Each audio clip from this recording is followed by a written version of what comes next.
Smart learning अड्डा। चलिए आज के क्लास में फिर से कुछ क्वेश्चन लेकर के आ चुके हैं।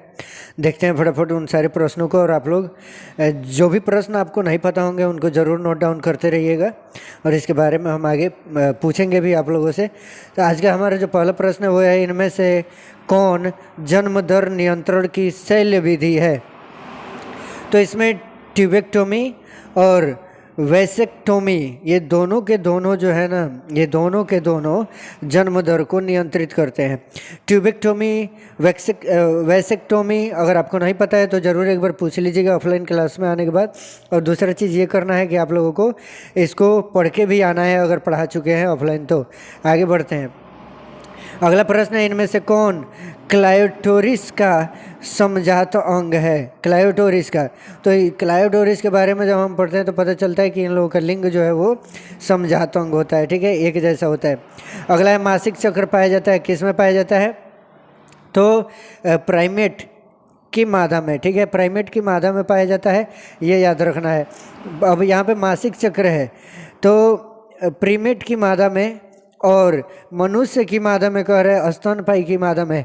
मनुष्य की मादा में, प्रीमेट की मादा में कहने का मतलब ये है कि यहाँ पे मनुष्य की मादा मतलब हो सकता है कि वो फीमेल हो लेकिन बच्ची हो, या फिर अलग कुछ कंडीशन हो उसके साथ।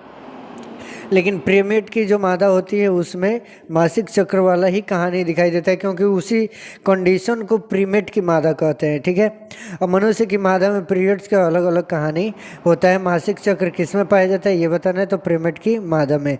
ये इसमें सारे कंडीशन अप्लाई हो जाएंगे, जबकि इसमें थोड़े थोड़े कंडीशन अप्लाई होंगे, ठीक है। आगे बढ़ते हैं। अगला प्रश्न है, इनमें से किनका स्वर उच्च पिच स्वर मान का होता है ये बताना है। तो इसमें से स्त्री हो जाएगा, जो उच्च पिच जो स्वर मान जिसको कहते हैं वो होता है, ठीक है। पुरुष में हार्ड हो जाता है वो। इसके बाद अगला है, मानव स्त्रियों के अंडे का निर्माण होता है वो कहाँ होता है? ओवरियन फैलिकल जो होता है, जिसको हम लोग कहते हैं फैलोपियन ट्यूब भी कहते हैं। तो ओवेरियन फॉलिकल में मानव स्त्रियों के अंडे का निर्माण होता है, ठीक है। अगला है, शुक्राणु जनन का नियंत्रण किसके द्वारा होता है? तो शुक्राणु जनन का नियंत्रण जो होता है वो एंड्रोजन के द्वारा होता है, ठीक है। एंड्रोजन, एस्ट्रोजन और प्रोजेस्टेरोन, ये सारी चीज़ों के बारे में हम लोग पढ़ रखे हैं। अगला प्रश्न है, एक्रोसोम जो होता है निम्नलिखित में से किसका संभाग होता है? तो ये जो होता है ये मानव शुक्राणु जो होता है उसका मध्य भाग जो होता है उसी को एक्रोसोम का भाग होता है, उसी चीज़ को यहाँ पे बताना था। तो मानव का शुक्राणु का जो मध्य भाग होता है एक्रोसोम का भाग होता है, ठीक है। अगला क्वेश्चन है, एस्ट्रोजन और प्रोजेस्टेरोन स्रावित होता है तो ये होता है अपरा के द्वारा। किसके द्वारा? अपरा के द्वारा। अगला प्रश्न हमारा, एक्रोसोम भाग होता है किसका होता है? शुक्राणु का। अभी हम लोग बात किए थे, कहीं पे एरर आता है टाइपिंग मिस्टेक का तो उसको आप लोग थोड़ा सा मेंशन करते रहिएगा साउंड के थ्रू। ग्रीवा जो होता है सर्विक्स जिसको कहते हैं किस में पाया जाता है? तो ग्रीवा जो पाया जाता है वो किस में पाया जाता है?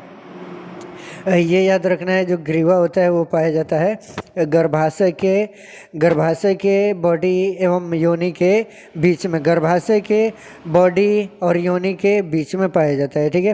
किस चीज़ के बारे में पूछ रहे हैं? ग्रीवा के बारे में। गूगल करके इसका इमेज भी देख सकते हैं आप लोग।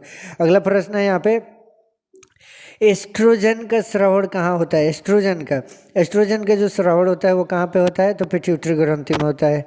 अगला प्रश्न हमारा,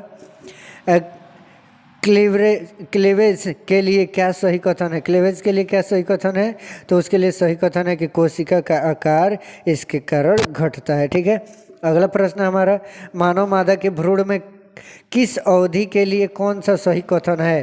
तो इसमें है होलोप्लास्टिक जो है वो सामान्य होता है एवं सामान्य होता है, ये इसका भ्रूण का अवधि के लिए सबसे सामान्य आंसर है, ठीक है। बाकी तीनों नहीं होता है किसी भी काम में।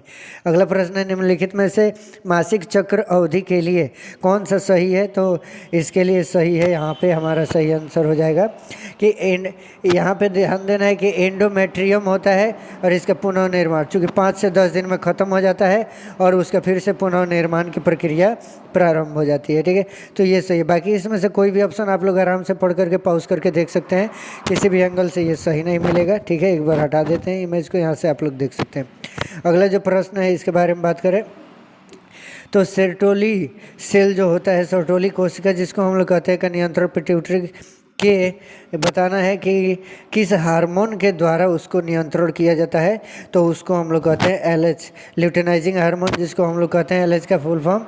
और यहाँ पे एफएसएच का भी फुल फॉर्म याद रखना है आप लोगों को।